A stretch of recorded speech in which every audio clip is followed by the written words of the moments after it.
Okay, thank you for coming together.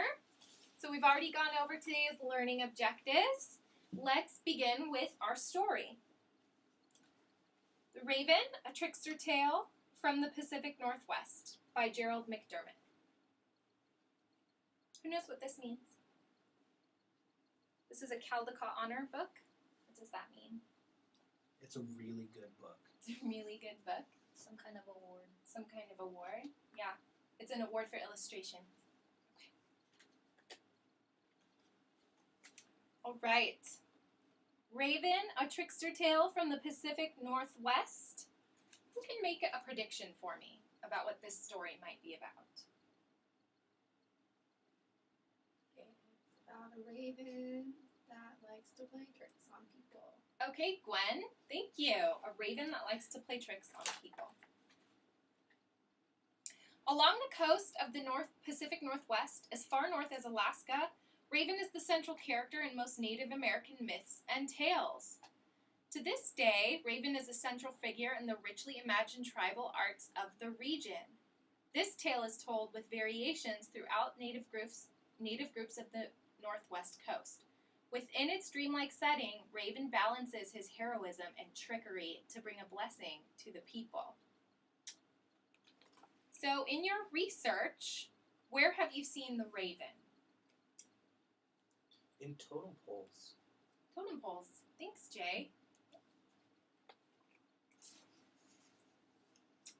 Raven came, all the world was in darkness. The sky above was in darkness. The waters below were in darkness. Men and women lived in the dark and cold. Raven was sad for them. He said, "I will search for light." Raven flew across valleys and across mountains. He flew along rivers and over lakes. There was darkness all around. Then he saw a bit of light far away. He flew and came closer to the light. The light was at the edge of the water. What is Raven searching for?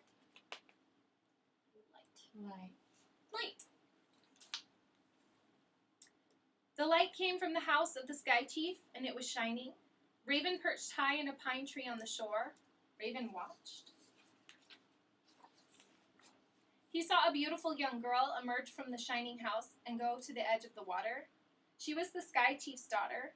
She knelt and drank some water from a woven basket.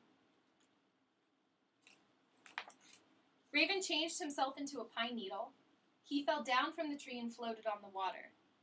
When the girl drank again, she swallowed the pine needle. When the sky chief's daughter swallowed the pine needle, who did she swallow? Abby. The raven. That's weird. It is weird, Jay. Good observation. Maybe not weird, but different, right? After a time, the girl gave birth to a child. The child was small and dark with shiny black hair and tiny black eyes. Who do you think the child was? The raven. What makes you say so? She swallowed the Gave birth to a baby. It was Raven! Raven had been reborn as a boy child.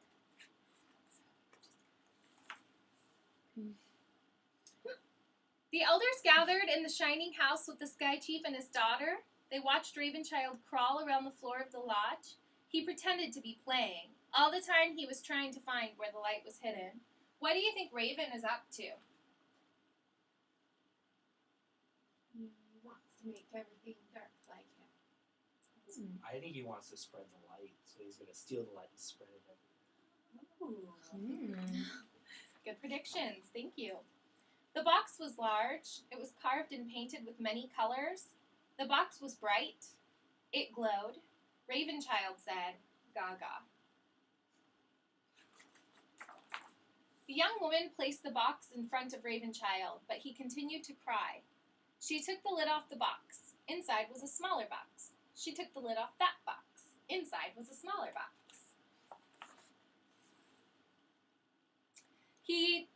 His mother took the lid off that box, and light poured out of it. Light flooded the room. Inside the box was a shining ball blazing with light. What do you think the ball was? It was the sun. "Give him the ball," said Sky Chief. "What will happen Ravenchild takes the sun. He'll die. Abby? Maybe that's how the sun got in the sky, because ravens can fly. And it used to be in a box. Wow, maybe that's the story of how the sun got in the sky. Is that me? Okay. Ravenchild stopped crying. He rolled the ball around on the floor of the lodge. Then he changed into a bird. He became Raven once again. Caw, caw. Sky Chief, his daughter, and the elders looked on in amazement. Raven plucked up the ball of light in his beak, flew through the smoke hole of the lodge, and disappeared into the dark sky. Oh, I wonder whose prediction will be right. Raven flew over the valleys and the mountains. He flew along the rivers and across the lakes. Raven threw the sun high in the sky, and it stayed there.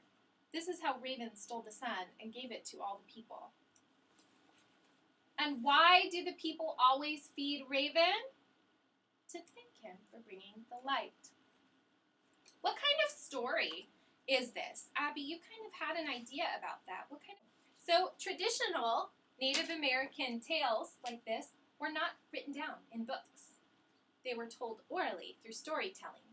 And for the rest of today's lesson, you are going to practice storytelling by retelling the story of the raven in groups, acting it out as a drama.